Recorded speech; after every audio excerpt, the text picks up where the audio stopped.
Welcome. Thank you. I will also add Senior Vice President Yes. in strategy at Adform. Yes, Yeah. I'm leading the product management at Adform, and Yeah. Pleasure to be here. Yeah, you're so welcome. The stage is yours. Thank you. Thank Perfect. you. Good. So, yeah, as you heard, my name is Thomas. I'm going to talk today about Omnichannel, about strategies in Omnichannel, and what's my take, Adform's take on how you could handle that. Basically, I'm going to talk about this, so a labyrinth. Pretty complex. If you are interested in Greek mythology, you probably know that there's a story around the princess of Crete who gave a threat to her crush, Perseus, who made his way through the labyrinth, seeked orientation using that threat, but just marking the way that he took, won a fight against a mythological monster, the Minotaur, and then made his way out. I would say a pretty simple approach to mastering a labyrinth, admittedly, but it worked, and we still, thousands of years after that, talk about it. So let's see what we can learn from that story. Ultimately, if you ever get stuck in a labyrinth, you will thank me, because I will give you some tips how you can find your way out. So the first is that if you are in a labyrinth, try to understand what's around you.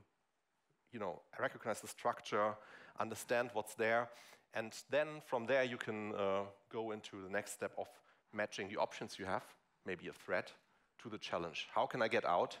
And then the most important tip is just do it.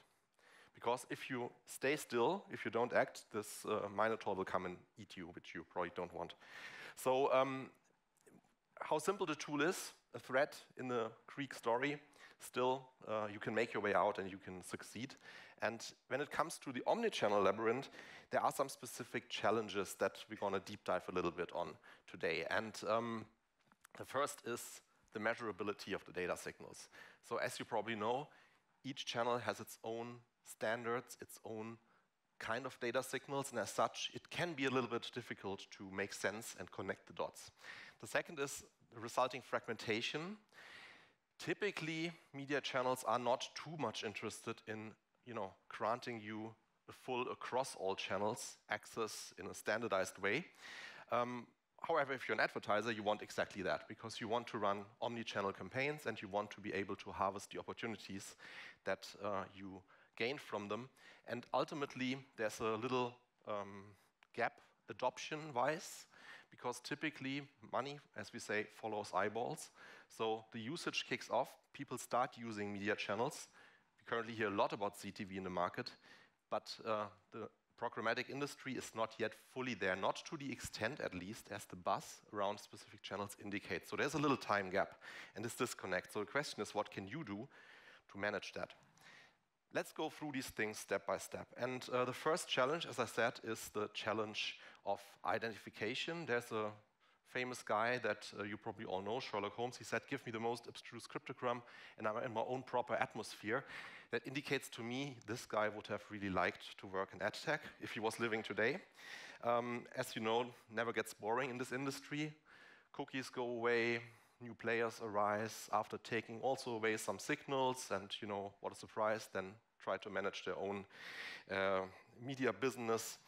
And with the decline of cookies and the change we are observing in the market, this will not reduce the number of data points. So it basically leads, as you all know, to more and more data points coming into the market, further obscuring the picture. Imagine each and every publisher suddenly having their own identifier out there that you need to make sense of. Walled gardens arise even more because the big buzz of the moment in the industry is retail media. It's suggested to grow by 80% this year. That means more mini walled gardens, large publishers, but also large retailers building their own environment in which to act and not outside. So even more walls in the labyrinth if you want, which again doesn't help with orientation. Luckily, you can manage that. And one way how to manage it, so what we do in Adform is we offer a solution called ID Fusion, which allows you to plug in the individual identifiers, no matter how different they look, map them to each other, and that way make sense of them. So it's a today available solution that's compatible with any type of identifier, that scales across billions of transactions every day today already, and as such helps you find the right audiences across different environments and across different parts of the labyrinth, and helps you find this orientation. This is why we have seen a lot of traction on this topic. Publishers are starting to plug in their identifiers into ID Fusion, and as such, harvest the benefits of data activation, retargeting, attribution reporting in a privacy-friendly way within their universe, but using their own identifiers.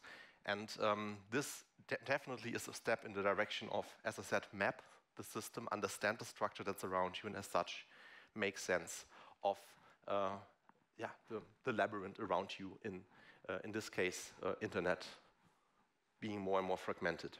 The problem is, getting to the next challenge, that this fragmentation sometimes produces edges. And that also means that the thread you use to find your way around, it can potentially snap. It's not necessarily the case about ID Fusion, because this is built from the ground up to help you stay stable in that environment, but that's not the only way how to do it. And there are some challenges that you need to be aware of. The problem is the customer journey is extremely complex, and that's not a surprise. We all know that. We've been working in media for a long time, and at any point in this journey, you can lose the connection. And not everything, by far not, is traded programmatically here. More and more things are becoming part of the programmatic ecosystem, but not all steps are there. And ultimately, you want to think in terms of audiences. You want to follow your audience through the journey and be able to address them in the right manner at any given point in that journey. And that's hard to do if you lose the connection. And the most obvious challenge to losing that connection is when suddenly you lose the identifier you're looking at, cookies. Already today, around 40% of the Swedish internet usage happens in cookieless environments, strictly cookieless environments, Firefox and Safari. Additional 20% of Chrome traffic is cookieless. So that means that 60% of the internet usage, not even looking at other devices, I'll get to that in a moment, is happening without the primary identifier that we're all used to over a decade or over more than a decade, which is a third-party cookie, which creates a challenge. But again, I already spoke a little bit about ID Fusion. You can circumvent that by using new technologies, by using the addressability of cookieless audiences. And you have a case study here that we did with Mimira Eye Center, who were able to significantly increase their KPIs, 8.5% higher viewability, 23% lower CPM, significantly lower cost per engaged user, depending on how you count it. So it's not necessarily a problem of the future. The problem is already there today. A good share of the audience is already lost somewhere in the labyrinth, and you need to, throw out your net and catch them again. Generally speaking, we can see this across. This was one example, but we can see it across many advertisers that this is happening. We see a significant increase in impressions, in viewability, in unique impressions, if you manage to address the cookieless audiences in Safari and Firefox study we did here, benchmark, together with PwC. But as said, I didn't only want to talk about the ecosystem we're currently in, the programmatic sphere. I also want to talk a bit about what else is out there and coming, getting back to the omnichannel topic. And ultimately, imagine the universe, and there are these are stars, but could be data signals. And now, how can you read these data signals? How can you get to the point of where you recognize what is there? The problem is, even if you recognize it, the lingo they use is not necessarily the same. Smartphones, tablets, they use device IDs. We still have cookies and first-party and third-party cookies on the PCs and laptops. CTV, again, device identifier, out of home. Let's not start about that. The data signal there is completely different, at least for non-programmatic out of home. So the data is out there. You can measure it probably on the channel level quite nicely. Can you connect it? You could say, well, it's always been like that. I can live with it, but probably that's not satisfying. So let's get to the third and last chapter of today, which is around the adoption. There is this quote from a famous Greek writer. It's not this one, it's this one, Homer. He wrote, "The blade itself incites to deeds of violence," meaning the moment you give a tool to someone, that person will use that tool. No matter what you think of it, it will be used. And that's a bit the same with media. So if a new channel comes up, if a new opportunity how to use a channel comes up, people start doing it. And then we sit here on a conference and discuss how can we manage that and what do we do about it. So this is exactly what's happening at the moment in TV. And you see here a stat across the EU, 80% of the EU households, they watch already today a mix of linear and digital TV. And half of that digital TV consumption is ad-funded, so there is a massive market out there, no doubt. The problem is a bit, how can we stitch in? Interestingly, and that's exactly why I chose this quote by Homer, this change is driven by the availability of these devices. Among digital TV audiences, 81% own a smart TV. Only 38% do for linear TV audience. And if you keep in mind that basically it's almost impossible to buy a new TV today which is not a digital TV, then actually that number is pretty impressive because, you know, the moment you give the tool to people, they start using it and you suddenly have this merger of digital media consumption and what used to be traditional linear TV or media consumption in general. And it doesn't stop with TV, right? So you have similar data points here for gaming, for for audio, for traditional video, which is also going up. So there is a significant increase in a shift in user behavior, and we need to deal with that as an industry. Can we now wait for standards? Well, we can, but it will take a while. So the question is, what do we need to know? And what we need to know is basically all that is in this graph. The moment you start pumping money into a channel, you build up reach. But the more money you pump in, at some point in time, you reach this point of declining or diminishing return, where you increasingly reach the same people times and again, and you're maybe not wasting your money, maybe that's too hard, but you are not making the most efficient use of it. And this is the moment when the omnichannel opportunity kicks in. Would it be great to have the data where you can see it exactly measured? If I now invest the next dollar in a different channel, I get this exact increase. That would be amazing. And sometimes we can do it. But you don't need to do it exactly like that in order to understand that this mechanism is there. It's always there. It's just purely logical. So that means that if you talk about these reach curves, you typically start talking about something that's called incremental reach. And that's good, because that's exactly what I meant. So down here, where it says reach in this box, you suddenly start spending money on people that you have not seen and reached with your advertising before. And this is the part that you would gain from exact measurement. And eventually, I think we will get there as an industry. But even if you're not able to measure it straight away because the data is not unified, it's not following the same standards as that, you simply don't have the data source to really evaluate it. Keep in mind, the curve always looks as I showed it to you. So that means you can start spending. You will get a certain share of that incremental reach, and you can estimate it using statistical methods, somehow at least. But the good news is, even if you reach people double, it's better to reach them double on different channels. Think back of the user journey I showed you, different situation, different mood, much higher chance of success. There are tons of studies out there that show that the brand impact is higher if you reach people in a mixed environment versus a single setting. And as such, even if you don't hit the point of the curve where you increase the reach, you are still able to harvest a great impact and a better impact than you would in a single media channel strategy. And with that, I'm actually pretty good on time, I'm surprised.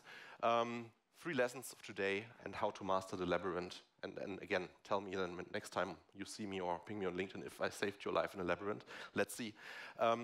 Whenever you have data, use it. It's of course good to have data, no doubt about that. Wherever possible, use data. But if you don't have data, then try to understand the structure. think in terms of audiences. Don't think so much in terms of channels. That automatically comes as you spend money. But think in terms of audience, think what's the right step for your target group, where to reach them, and keep that general curve in mind. And as such, you cannot fail. But the most important thing is do it, act, and then learn along the way. Because remember what I said in the beginning, if you stand still, this mythological creature, the Minotaur, it will come and eat you. And you don't want that. And with that, I'm at the end. Thank you. Please thank you, Thomas. In Swedish, we say it's like kicking in an open door. Does that relate to you? Yeah, I think we have a similar saying in German. Yeah. What is stopping people from doing this? Well, I think people are used to continue in the paths they are used to, right? So jumping onto trying something out, especially trying it out if there's not sufficient data, that is the whole point, can be difficult. And that's very natural and understandable. But that's a bit why I chose this picture, because I think that you don't really have anything to lose. In the end, you can just try spending on other channels. And it's if you look back to the history of advertising, it always took a while until things have been institutionalized. And if you look, let's talk about CTV, because that's the talk of the town right now, you see the standards evolving, right? You see the adoption of RTB protocol, offering with 2.3, offering podding, targeting, for example. So the tools are getting there, but the reality is also that most of the CTV inventory today is still locked in programmatic deals. So it's not really accessible anyway for real optimization. Does that mean it's not a good direction where it's going with, as said, the evolution of the protocols, for example? Certainly not. That's exactly the right step to take. And eventually we'll get there. But as said, my message would be, you know, I think it's a good trade to try to understand as good as possible what is out there, but it's even better to try it out and then as such produce data yourself, learn, and as such adjust your strategies. Because remember the audience, money should follow eyeballs, and it typically does in the long run. And the talk of the town, you said, among others, is CTV. Yes. What do you think the Netflix launch will do to that market overall? Well, of course, it puts focus on this topic, right? It's a very prominent brand that does a move there. But I would also say that it's more about the attention it brings to the topic and the awareness of that this is a real opportunity, rather than that it completely changes the world. Because already today there's plenty of opportunity to run ads on CTV. And I think that Netflix is doing this move because they are reaching the limits of the subscription model. But you know, if you look at the data of the split between subscription-funded and ad-supported consumption, it's already today at 50-50, right? So it will only contribute to the trend and it's definitely not the start of CTV advertising, definitely not. And in a previous discussion I had on stage here this afternoon, I pointed out that, you know, some of the broadcasters don't want to. I got a text message from Channel 4. They are in the lounge during the break, and they're happily receiving IOs or programmatic orders any day. So that you know. Yeah, I can imagine. All right. Thank you so much, Thomas Thank Park. you.